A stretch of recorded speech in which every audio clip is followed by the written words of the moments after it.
Michael J., The Opinion. We have a really, really important show today. And we're going to go back, Trump, Helsinki. I think you have to understand what's really going on. And I'm just going to step outside the box. And I'm going to say January 20th, 2025 will go down in history as the time that the Russian-American collaboration signifies the Russo-American Empire of 2025. This is where you're going. You don't realize it. So what we're going to do now, I'm going to get this up here. I want to get full screen, not partial screen. So we're going to go full screen on this one. Okay. So here,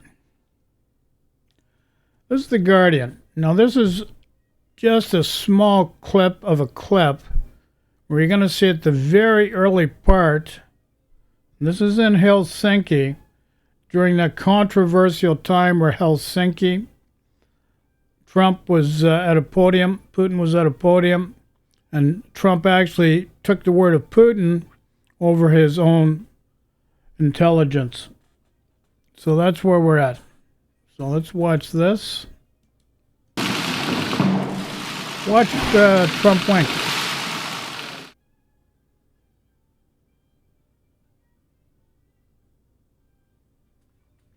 You don't see that. The only way you see that is if you get a camera and it's in slow motion. Well, first of all, Mr. President, I'd like to congratulate you on a really great World Cup, one of the best ever, from what everybody tells me, one of the best ever, and also for your team itself doing so well. Notice how he's always buttering up Putin together as two countries that, frankly, we have not been getting along very well for the last number of years. I've been here not too long, but it's getting close to 2 years, but I think we will end up having an extraordinary relationship. I hope so. I've been saying, and I'm sure you've heard over the years, and as I campaigned, that getting along with Russia is a good thing, not a bad thing.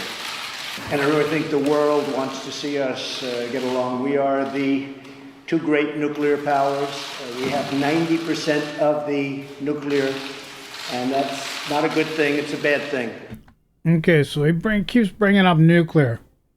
And he, over the last little while, he's always mentioned nuclear as being a negotiating tool. Now, understand how important nuclear is to Trump's little brain. It's a tool. Between Russia and America, as he just stated, you've got 90% of the world's nuclear armaments. So from his point of view, that's a point of leverage to get what they want. So this is why you have to understand, you cannot be, you've taken them all lightly. Back to Helsinki. This guy's always joking, something wrong, but nobody takes him seriously. The guy's got no reason to satisfy the electorate now. He doesn't have, he could very well collapse the Constitution, just stay in power as long as he wants. Irrespective of that, if it went the traditional way, he's got 4 years to do what he wants. It's a second term. Doesn't matter how he conducts his affairs. He doesn't have to worry about getting back into office. Unless he collapses the Constitution into dust. Herr Adolf did. So it'll be interesting to see what happens here. Just saying, folks. You got to take that seriously. Now I'm going to pull up another clip. And this is going to be, we'll call this Helsinki 1. Helsinki 1. It was one of the most extraordinary moments between an American. They start by saying it's one of the most extraordinary moments between an American. You betcha, buddy. It's extraordinary, all right. It was one of the most extraordinary moments between an American president and a Russian leader. Their meeting framed by Friday's Justice Department indictment of 12 Russian agents for election meddling and the judgment of U.S. intelligence agencies, including Director of National Intelligence Dan Coats, that Russia interfered. President Trump asked, who do you believe, President Putin or the U.S. intelligence community? His answer?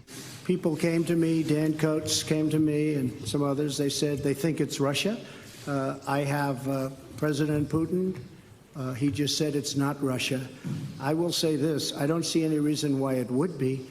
And the president complimenting an offer from Putin. Instead of turning over the indicted Russian agents, Russian officials would question the agents themselves, with special counsel Bob Mueller present. I have great confidence in my intelligence people, but I will tell you that President Putin was extremely strong and powerful in his denial today. And what he did is an incredible offer. He offered to have the people working on the case. Like, this is unbelievable. It's even being suggested. Trump was suggesting in 2018 that the FBI go over to Russia and talk to their intelligence people. Come on now. Do you really think? You're being hoodwinked, folks. Putin and Trump have been working together right from the beginning. You think Trump's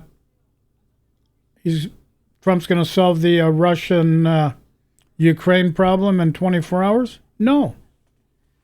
He's going to let Ukraine get friggin' torpedoed because it allows Putin to get in a position of authority.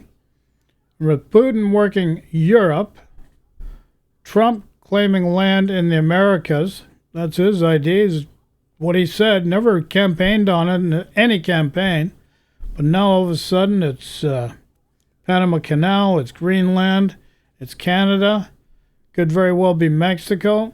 You don't know. Just signals to China that they can do whatever they want with Taiwan. This guy doesn't care. So that nonsense of Greenland for national security, it's just nonsense.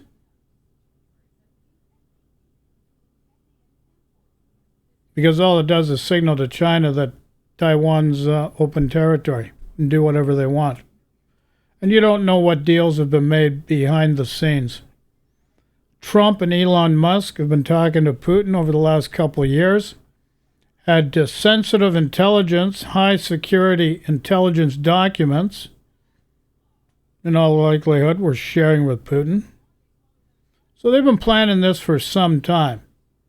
Now that Trump's in power, who cares about the price of eggs?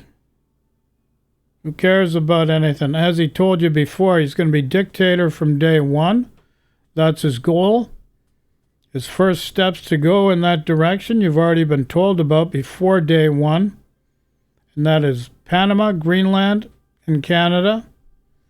Mexico. Who knows what else? Let's see what else we can glean from this video. Come and work with their investigators with respect to the 12 people. I think that's an incredible offer. Tonight, Great the offer. president's own intelligence chief, Dan Coats, shot back with a rare rebuke. We have been clear in our assessment of Russian meddling in the 2016 election, and we will continue to provide unvarnished and objective intelligence in support of our national security. Critics like former Obama CIA... But here's the other thing. Also, Russia's meddling in Crimea, invasion of 2014, Georgia, the Ukraine. You know, this stuff's been going on for a long time. Imperialistic tendencies by Russia. And the only guy cuddling up to Putin is Donald Trump. Throughout all this, Donald Trump. And then during his election campaign of 2024, He gets the Islamic vote in Michigan, and that tells him he's looking out for them. Meanwhile, he just said, Gaza, Palestinians, be careful. You don't know how hard we're going to hit you. You know, there's a lot of stuff going on here people don't realize. And I've always felt from the beginning, going back to 2016, this was the direction it was going in. With Putin, with Trump, and also with Xi. She's somewhat reluctant because he doesn't like to be associated with these characters. He really is a communist, Han Dynasty, or the rebirth of the Han Dynasty, if you know anything about Chinese history. And Xi's got himself into a really odd predicament between Russia and the United States. Plus, the other thing is Russia has a bad habit of just turning on people.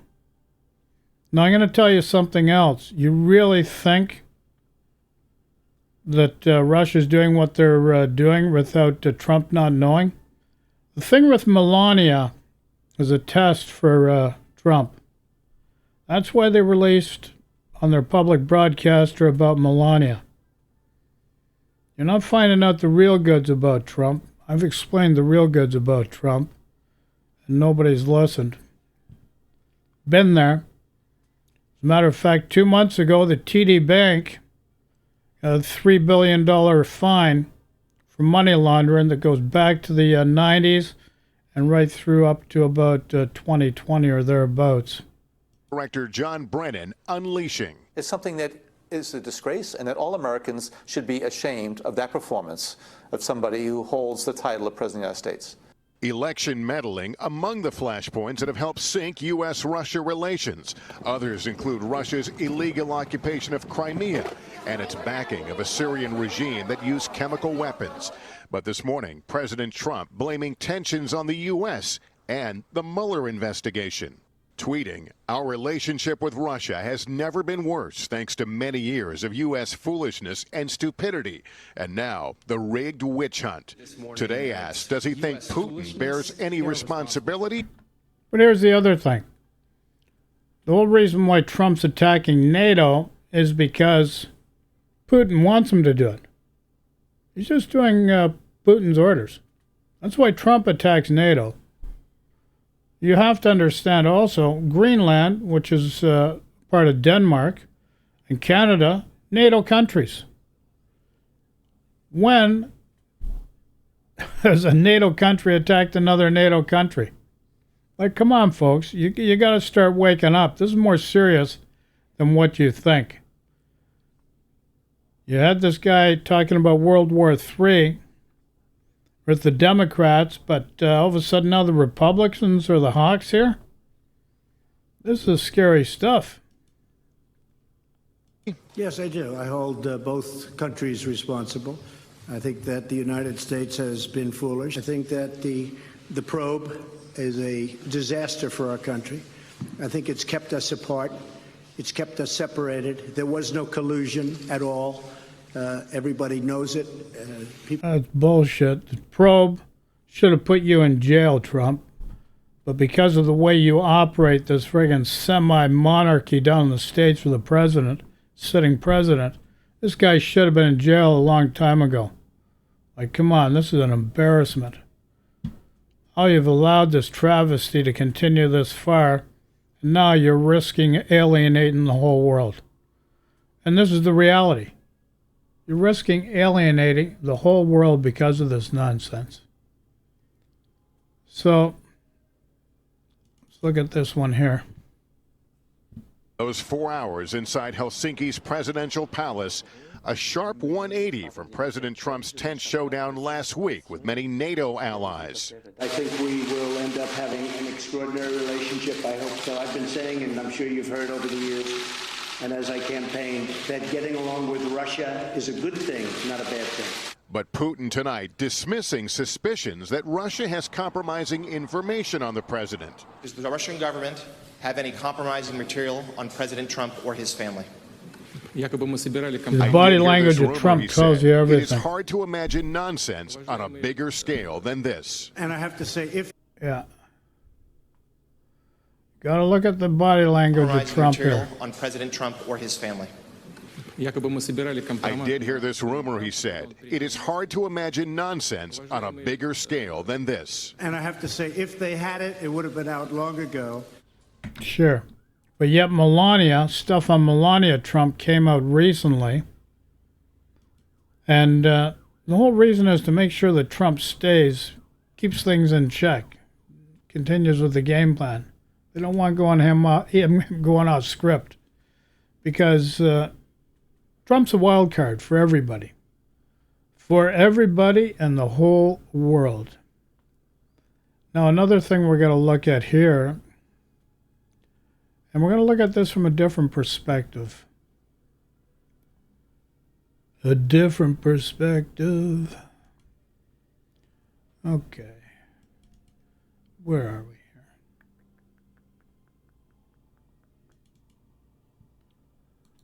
No, that wasn't the one. I wanted to look at Murphy here. Okay, here it is. Sorry. It's right here on my screen. Okay, this is a UK guy.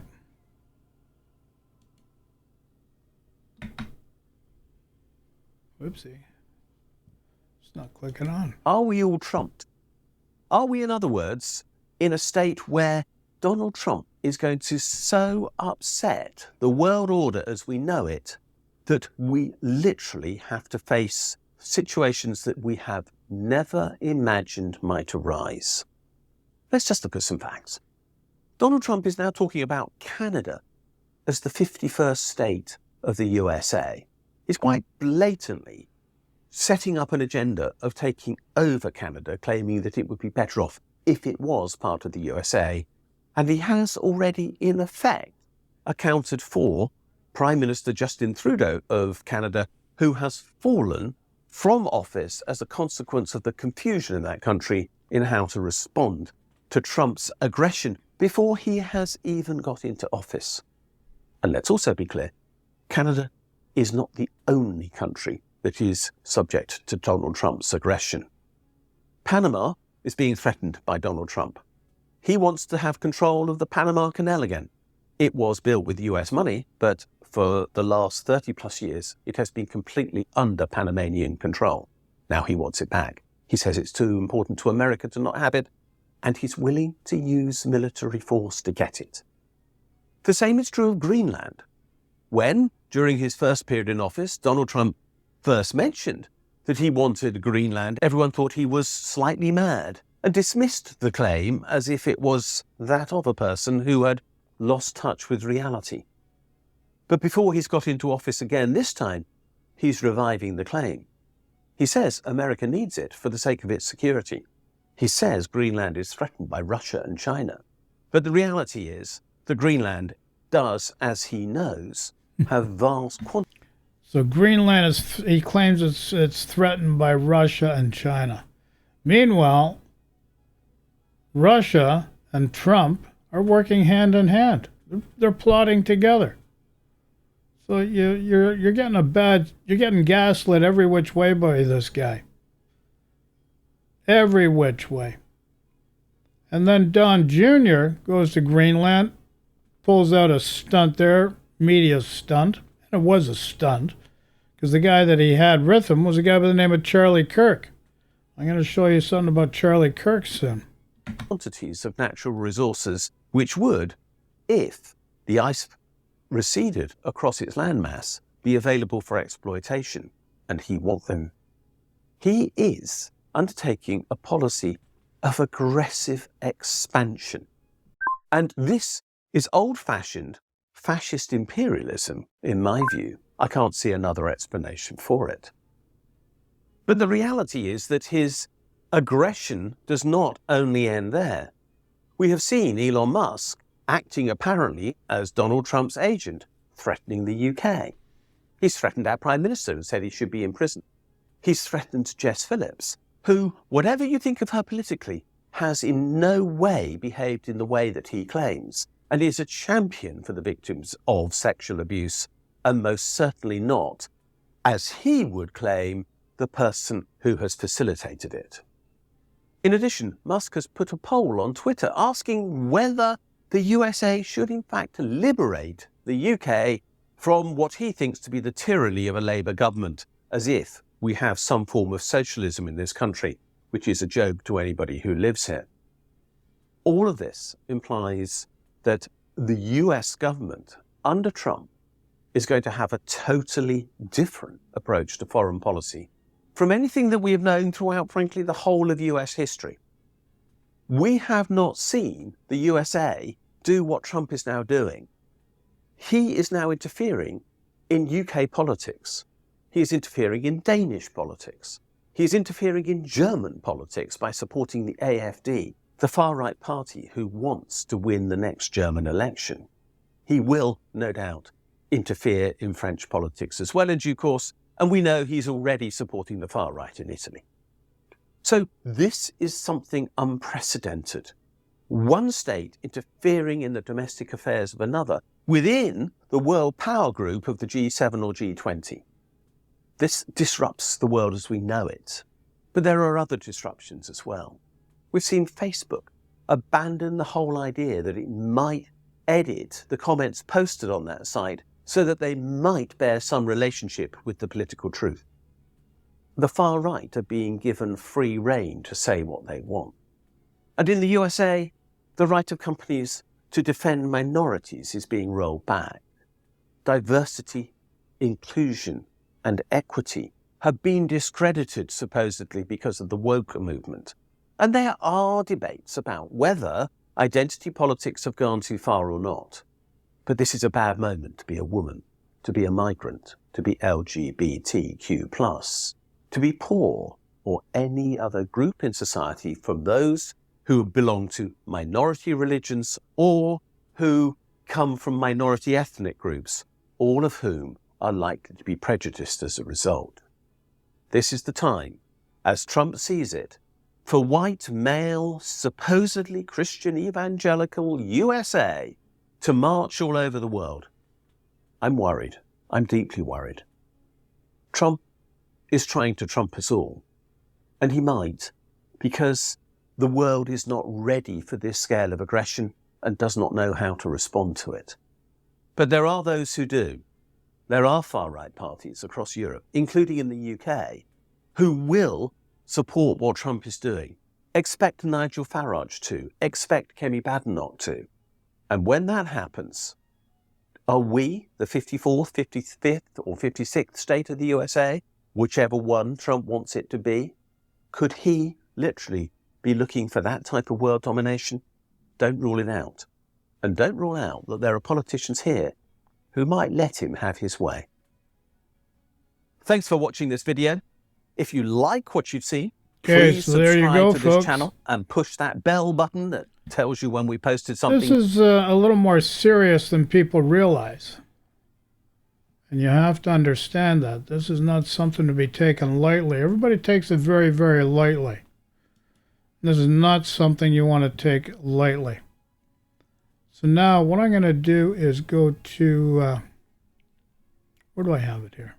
Okay. So just recently, Don Jr. went to Greenland, did a faux, as if Greenland invited him. You know, he just friggin' paid off homeless people to do a publicity stunt. But the guy he went there, or went there with him, was a guy by the name of Charlie Kirk. So, when you need to fight a fire, it doesn't. What you need to do here now is watch Charlie Kirk respond to the LA fires. And the undertones and the messages underneath of what's going on here through the words of Charlie Kirk, you really need to pay close attention to, because there's a message here. And it's time you understood. When you need to fight a fire, it doesn't matter if your fire chief is gay, black, lesbian, trans. It matters whether or not you have a capable firefighting force. And they have intentionally tried to drive out all of the white people from the firefighting force in Los Angeles. Okay, so do you see a trend here? It's a fear-mongering against any minority group and claiming that all these minority groups are pushing out the white people. This is really what he's telling you. And he's saying this disaster, this calamity, which is due to climate change, is a result of the white people being forced out. And you'll just read it. He says it right, plain English. Just pay attention. Oh, we don't need white men to fight fires. I actually think Democrats believe that lesbians or gays have like some sort of magical superpower to stop fires. We can't put out the fire because guess what? When you start to prioritize diversity and sexuality over merit, things tend to not go well. Okay, and that was the girl from the Bulwark. This is where I had originally found out about this. But you have to take this Charlie Kirk seriously. There's another example of the white race. Who would ever have thought? This guy was Don Jr. And he's just spewing out the white race. The white race. Nothing more, nothing less. So now, we're going to look at one of the greatest actors in American history, who did a very, very important, I'm going to just do one part of it. There's two parts of it. And I just want to do this to remind the people of, but before I do, let's not make the mistake of what Chamberlain did in the United Kingdom. And this, you'll understand, this was 1938.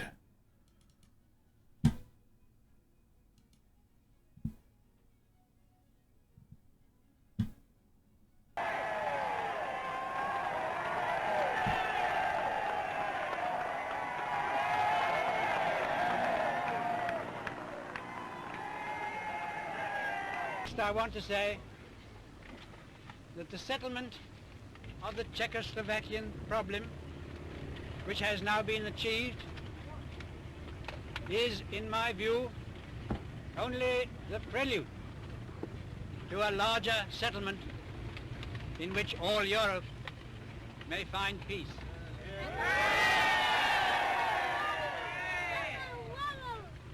This morning, I had another talk with the German Chancellor, Herr Hitler. And here is the paper which bears his name upon it as well as mine.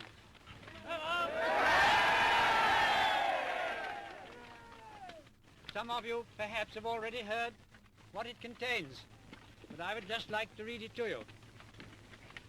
We, the German Führer and Chancellor, and the British Prime Minister, have had a further meeting today and are agreed in recognizing that the question of Anglo-German relations is of the first importance for the two countries and for Europe.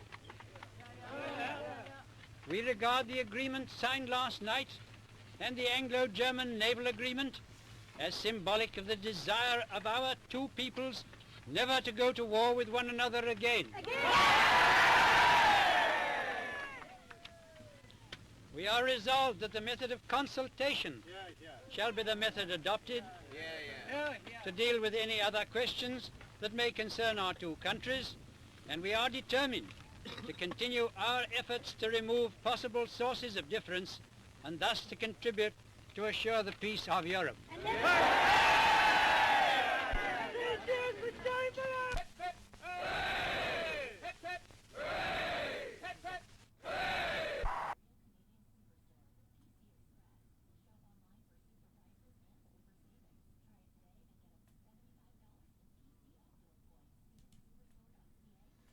So there you go. That's a historic fact. People have to understand history does repeat itself. And it's very interesting how the cabinet of all both terms of Trump, but more so the second term, is just people that are not competent in their field, just yes people. And it's the exact same thing that happened between 1930 and 1933 and thereafter with the German parliament. And the German parliament ended up dissolving their constitution. Their constitution totally disappeared. Now, here's another thing that's very disturbing. I just got to bring this up as well. I wish I didn't have to, but just too much material. Like, people are not taking this seriously. On the front lines of the war against Russia and China. They're like the Baltic states, they're like Poland, because of their vast territory in Greenland. Let's just go right back to the beginning. Listen very carefully what this guy on the right says on Fox News. Former National Security Advisor, Ambassador Robert O'Brien. On the front lines of the war against Russia and China. They're like the Baltic states, they're like Poland. Like, he's claiming against the war against Russia and China. See, even your own people do not know what Trump's doing deep down. Russia and Trump are thick as thieves in this deal, guys. That's why you're going to see, that's why Ukraine situation has not been resolved. It's not going to get resolved. This is why your president-elect is going on a nationalist expansion mode, which is the same thing as late 1930s Germany. That's what happened there. You had a guy, Adolf, had no interest in governing. He just put lackeys in place without any expertise to do what he wanted, so he could read the paper and do other things, literature. President-elect Trump, he likes doing golf, so he's got Elon Musk doing this for him, and probably Vivek also, just so that he can do what he wants. Runs on autopilot from his point of view. And then you got all these people debating back and forth and making up these discussions. It really is just noise. It's a real distraction, gets away from what's really going on. And you're going to cause harm. The country that's supposed to be the protector of the free world is going to cause the most harm to the free world that anybody has since the Second World War. And that's the direction you're going in. Listen to this guy. Because of their vast territory in Greenland. And so they've got to defend Greenland. And if they can't defend it, we're going to have to. And we're not going to do it for free. So the Danes... We're not going to do it for free. There's always a price. They can put the air wings, they can put the missiles in Greenland, and they can put the infantry there that they need to defend the country, just like the Latvia, Lithuania, and Estonia are doing in Eastern Europe. Or they can pay us to do it, and we'll do it, but they can cover the cost of the defense. Or if they don't want to do either of those things, they can let us buy Greenland from them, and Greenland can become part of Alaska. I mean, the native people in Greenland are very closely related to the people of Alaska. Okay, and you've got to remember, I'm going to bring this up again, MAGA, Make America Great Again. What was going on in the 1930s? The brown shirts, a.k.a. stormtroopers, make Germany great again. This is the reality. This is what's going on. So now we're going to pivot to one of the greatest American actors ever, and his message to the American people and the world in general. I'm sorry, but I don't want to be an emperor. That's not my business. I don't want to rule or conquer anyone. I should like to help everyone if possible. Jew, Gentile, black man, white. We all want to help one another. Human beings are like that. We want to live by each other's happiness, not by each other's misery. We don't want to hate and despise one another. In this world, there's room for everyone, and the good earth is rich and can provide for everyone. The way of life can be free and beautiful. But we have lost the way. Greed has poisoned men's souls, has barricaded the world with hate, has goose-stepped us into misery and bloodshed. We have developed speed, but we have shut ourselves in. Machinery that gives abundance has left us in want. Our knowledge has made us cynical, our cleverness hard and unkind. We think too much and feel too little. More than machinery, we need humanity. More than cleverness, we need kindness and gentleness. Without these qualities, life will be violent and all will be lost. The aeroplane and the radio have brought us closer together. The very nature of these inventions cries out for the goodness in men, cries out for universal brotherhood, for the unity of us all. Even now, my voice is reaching millions throughout the world, millions of despairing men, women, and little children, victims of a system that makes men torture and imprison innocent people. To those who can hear me, I say, do not despair. The misery that is now upon us is but the passing of greed, the bitterness of men who fear the way of human progress. The hate of men will pass, and dictators die, and the power they took from the people will return to the people. And so long as men die, liberty will never perish. Soldiers, don't give yourselves to brutes, men who despise you, enslave you, who regiment your lives, tell you what to do, what to think, and what to feel, who drill you, diet you, treat you like cattle, use you as cannon fodder. Don't give yourselves to these unnatural men with machine minds and machine hearts. You are not machines. You are not cattle. You are men. You have the love of humanity in your hearts. You don't hate. Only the unloved hate. The unloved and the unnatural.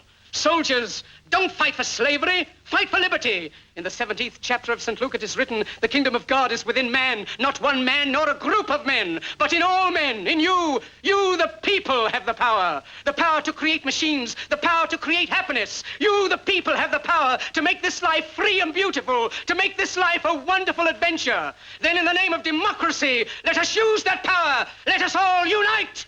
Let us fight for a new world, a decent world, that will give men a chance to work, that will give youth a future and old age a security. By the promise of these things, brutes have risen to power, but they lie. They do not fulfill that promise. They never will. Dictators free themselves, but they enslave the people. Now let us fight to fulfill that promise. Let us fight to free the world, to do away with national barriers, to do away with greed, with hate and intolerance. Let us fight for a world of reason, a world where science and progress will lead to all men's happiness. Soldiers, in the name of democracy, let us all unite!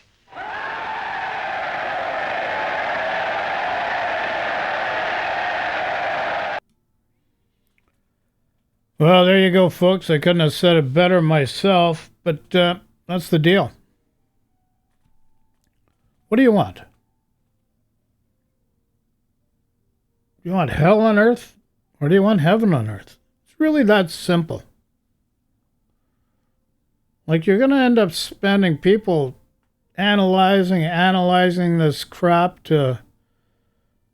So it's just like a constant KD breakfast. KD, craft dinner, breakfast, lunch, and dinner. Everybody analyzing this and coming up with all these angles. It's a real simple process here. Going down a dangerous road that doesn't help anybody. It's just fear-based to give you the idea that it's helping you. It's not helping anybody. And you've got a simple choice to make here. Everybody can do this. You've got the free will. You can have hell on earth, or you can have heaven on earth. It's as simple as that. All you have to do is make a decision. Every thought, every word, every action has a ripple effect. So, your intention is very important, and your actions are very important in order to change things in a way that you can have hell on earth or heaven on earth. Your choice. Make a decision. I've made my decision. I'm going to send everybody love and peace. All the best. Stay safe. Talk to you soon. Questions, comments, throw in the comments section. Otherwise, let Snoopy take care of the rest.